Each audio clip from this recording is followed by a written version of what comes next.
Morning, guys. We were just discussing something and we wanted to bring it to you guys. And it has to do with living in small towns.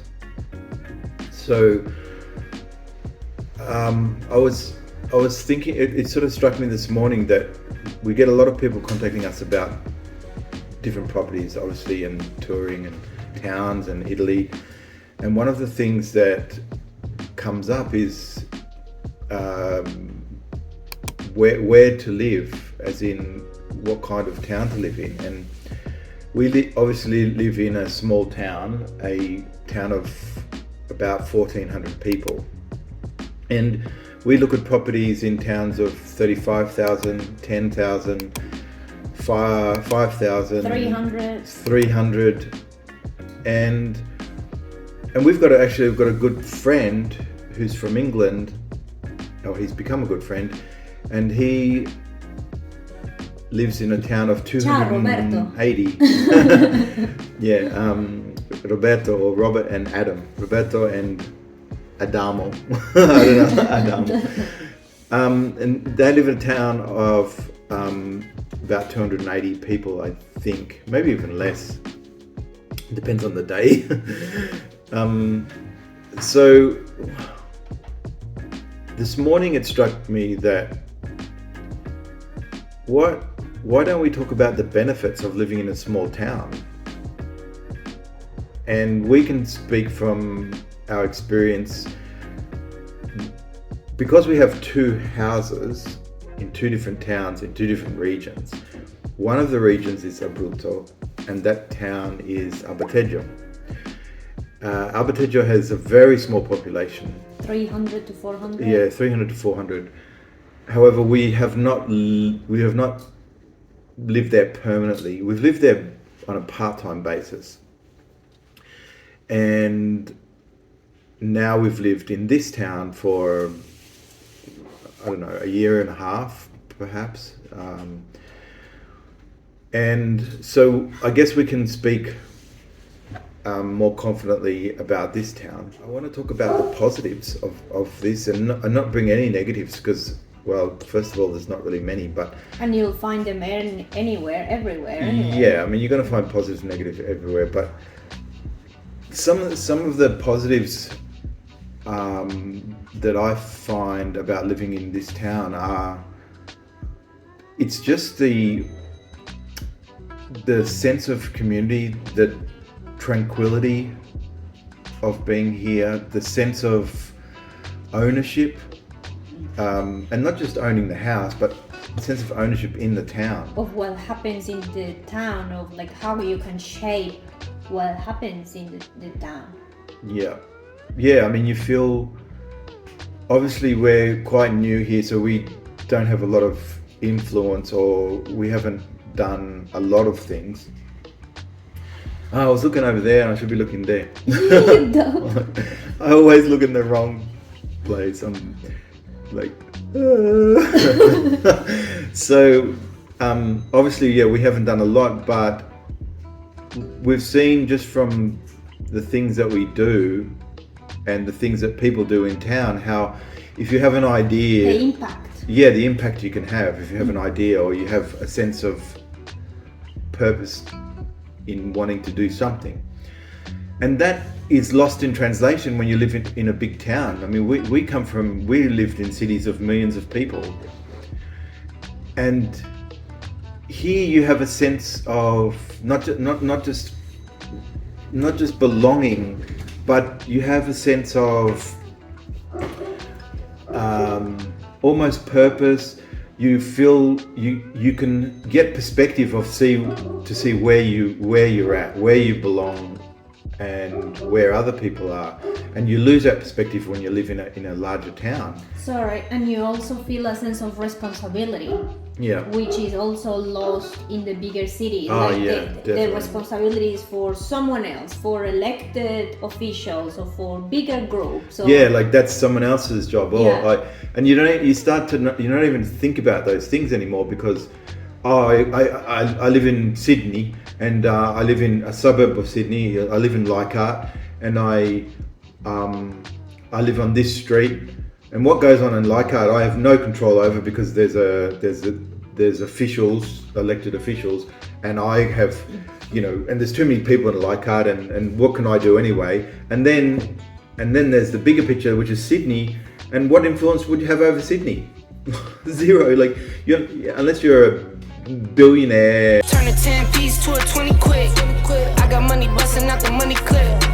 And you live in Sydney, and then perhaps you have influence, but you're not. But here, you feel like a billionaire. I feel like everybody has the influence of a billionaire in these towns, and that's a beautiful thing. And I don't know if that can be, if I can emphasize how great that is. So then I feel there's other things which make this town, or living in small towns, great, is that you have everything at your fingertip. So you may not have a lot of things, and we talk about this all the time about bars. Okay, so there's 2 bars in our town. There was 3, but one of them turned into supermarket / butcher. Okay, which is good as well. Now, when there were 3 bars, we tried all of them, and we like to share. We don't like to be biased and say, oh no, we're only going to go to that place. And but when we first came here, we tried the 3 bars, and we still go to the other bar, which we call, but mainly we go to our favorite bar. And we were talking about that the other day. It's like, okay, if you lived in Manhattan and you live in a neighborhood in Manhattan, so you might live in the Upper West Side, and you're going to go and get your coffee. So when you first move to the Upper West Side, you might try 10 coffee places, 20 even, whatever the number of places in your area or your walking distance. But most likely, once you find the place that you like, you're going to go to that bar every day, or that cafe, sorry. I'm thinking in Italian now. So you're going to go to that cafe every day, and you're going to have your coffee, or you're going to go to that particular Starbucks or that particular Dunkin' Donuts or whatever it is. And so really, you have one bar, one cafe. So the same as what we have here, we have 2, but we have our cafe, which is our favorite. And it's the one that we love. Maybe the choice has been made for you. Yeah. But that's not a bad thing. As long as it's good, why do you need to have? And this is the thing. Like, people, especially in Australia, people, they want cafes everywhere. They want a cafe in the suburb for breakfast, for brunch, but they always go to the same one, and the other ones that are forgotten are going to be out of business within a year or within 2 years, just because people don't go there enough, because there is too much choice and not enough people. So yeah, and you can't feel you can't avoid this situation where you feel more empathy for the staff in one of the bars, or that you like the way they make the coffee, or that you prefer the way they make you feel. You're just gonna look for that as well. Be drawn to that, to familiarity. Yeah. So you may try things for fun at first, but then, as we say, you end up doing pretty much the same thing. You gravitate to one, and you can only drink one coffee in the morning. I mean, obviously, you can have 15 coffees. Well, you can only be at one place at the same time. Yeah. At a given time. So. So people see drawbacks of small towns like this, but we have absolutely everything here. Okay, how about what we're talking about driving? Like, let's not name names about the town that we had in question, about the city that we were thinking and that we looked at, or when you compare that particular city, which has, let's say, 20 to 50,000 people, can we say that? And you'll think, okay, you have all this choice and your life is going to be easier because the town is bigger. But then we were comparing it to ours, and not necessarily, because the bigger the town is, the more you're going to have chains coming in, chains of supermarkets, of shops, and these chains need space. And the space is not inside the town, it's on the outskirts of the town. Yes. Yeah, especially in these historical towns. So that chain that you're talking about, it goes to the outskirts of the town, which spreads the town out.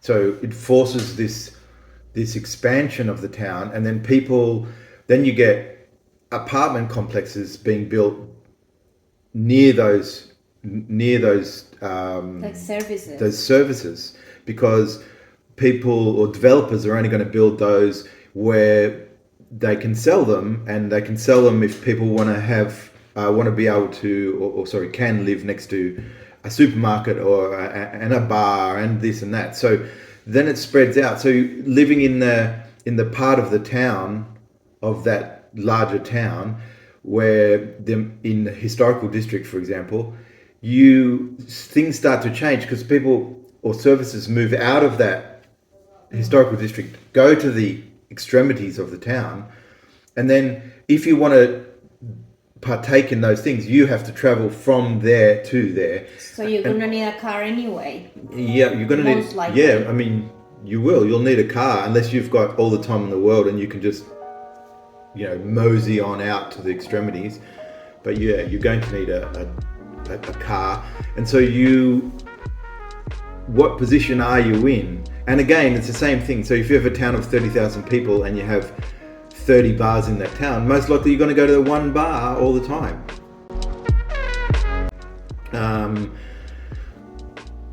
And then you've got our town of 1,400 people, and as I was saying, like, you have everything that you need. So we can get great bread, we can get pastries, we can get coffee, we can specialty get meats specialty from one meats, particular butcher. Yeah, standard butcher meats. We get our water. So this water, which is frizzante or still or liscia, for 5 cents for the bottle. And we can walk or drive there. Yep. When we didn't have a car, we used to have a trolley.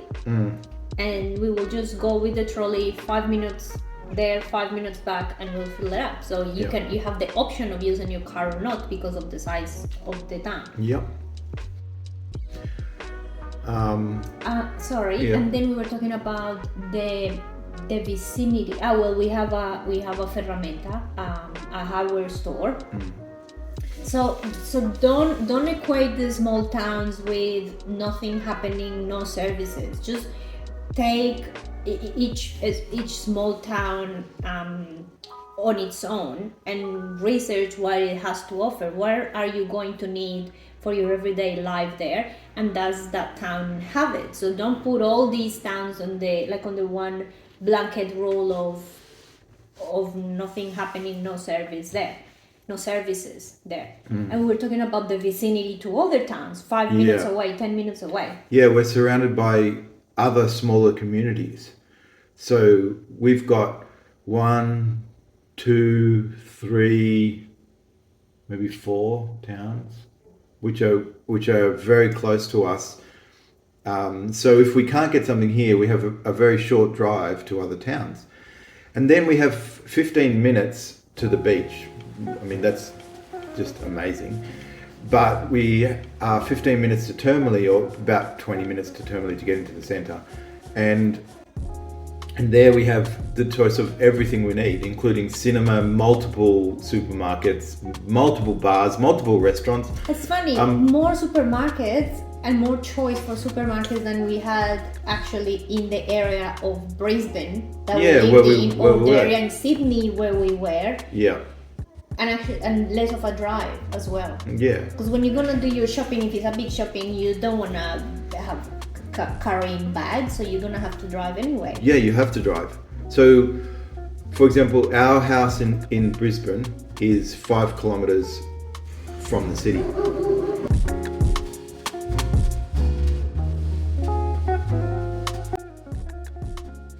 So it's a suburb of Brisbane, and we have two supermarkets.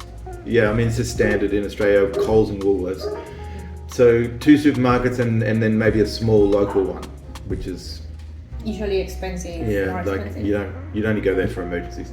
So, and then we have a market, so weekly markets on Saturdays and Sundays, and that's a drive, quite a drive, but that's so basically 2 supermarkets. But here for almost the same drive, we have maybe 6 At least. supermarkets, and we have a cinema as well, which was a further drive in Queensland. So, I mean, I feel there's so many positives, and then there's the fact that we've met more people and had a better social life and busier in a year and a half than we had all the time that we were in Australia. How can that? And we don't even speak fluent Italian. So like, how can that be?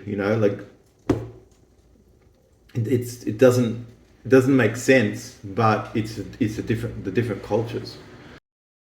The seasonal weather here in these small towns, in our small town, is great because we get a winter, we get a summer, we get spring, we get autumn. I love seasons, and I've missed seasons since leaving Canberra. I grew up in Canberra in Australia, which has beautiful seasonal weather. So I feel like living in small towns is very, very underrated. There's so many more positives to living in small towns, and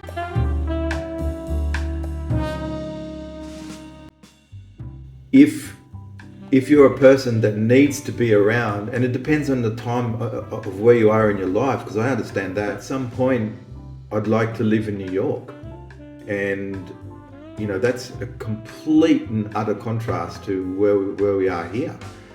But it's not necessarily, there's no right or wrong. So where are you in your life? What do you need? It's the same as buying a house. Well, what do you need for that house? And then what do you need to live? Like, do you need to be around thousands of people, or to walk down the street and see thousands or hundreds of strangers at the same time? Yeah, that's the thing, strangers. Because strangers. sometimes is someone looking for connection, and if you're looking for connection, then think where you can get it, because you can be in the middle of a huge city and be connected to no one and have no friends, because again you're just a number, or you're just another another being there. But if you don't really need the connection, but you're more about the buzz of something and the energy and the busyness, then maybe the bigger town is for you. Yeah. But I don't think the chances of being connected or having in bigger towns, I think is more complicated. And I think for couples, and I don't know if I've mentioned this before. I feel like the bigger the town gets, the more isolated people get to a certain extent. And I mean that's a definite thing in Australia. Isolation in Anglo-Saxon countries, UK, America, Australia is a big problem. I mean I know from living different countries, but Australia is a big problem. And the mental problems that isolation creates. So that's just like another topic. But what I was going to say is that people think that for a couple it's easier, and they write to us and they say, well, for you guys it's easier because you're a couple, so you make friends easier. And that's usually not the case, because as a couple you usually are friends with couples, and you both have to like that other couple. It's like you have two layers of approval to get through, to create that connection. You gotta be signed off twice. But if you are by yourself, maybe you can be more flexible on who you befriend and who you want to, like, okay, let's try out with this, this friendship. So I guess we, in talking about these things, we just wanted to convey a sense of, like, a positive feeling, sense that we did the right thing, and we're very happy to move here, to move to a smaller town, because we've traveled to many towns since we've been living here. We've traveled to many towns, looked at many houses in bigger towns, in medium towns, in big cities, but we always come back here and it's like, like we feel this sense of not just belonging, but this sense of space, and our particular town is a great position. But there are other smaller towns as well that would have similar benefits or different other benefits, and shouldn't sort of just go for the fact that go to a bigger town because it's got more things, it's got more services, it's got more choice. It's like, so these small towns, they have more to offer than some of these larger cities, and I feel that they need to be discovered by you guys and embraced and loved, and that is going to change this tide, this stupid direction our society is going to, of pushing everybody into these bigger towns. Like, why would you want to go and live in Milan or Rome when you can live in Montegiufoni or Guglielmessi or in a small town in Puglia or in Abruzzo or wherever it is, and your life can be so much more balanced and so much more fulfilled. And it's funny because most people have the dream or the goal of moving to Italy for simplicity. I want a simple life, but then we're still carrying the luggage of a complicated baggage of a complicated life. Oh yes, I want to move to Italy. I want to have a simple life. I want to see people riding down the street with their bicycles and their basket with flowers and baguettes. Even though it's French, and yet, but I want to be in a city where there's a Starbucks on the corner. It's like, no, really, you have to sort yourself out and look at yourself and strip everything down, and what do you really want and need. And these small towns have everything you need and more. They give you more. They give you so much. They surprises all the time. There's so little that gives you so more. And the big towns or the big cities have so much but give you so little. Smoke and mirrors. Yes. Anyway, so we're going to wrap it up now. Sorry we maybe went on too long, but as always. Thank you guys. Have a great day. See ya. Ciao. Ciao. Please consider watching this video. I'm sure you'll find it entertaining and informative. Please remember to like, comment and subscribe, and we'll see you next time. Ciao!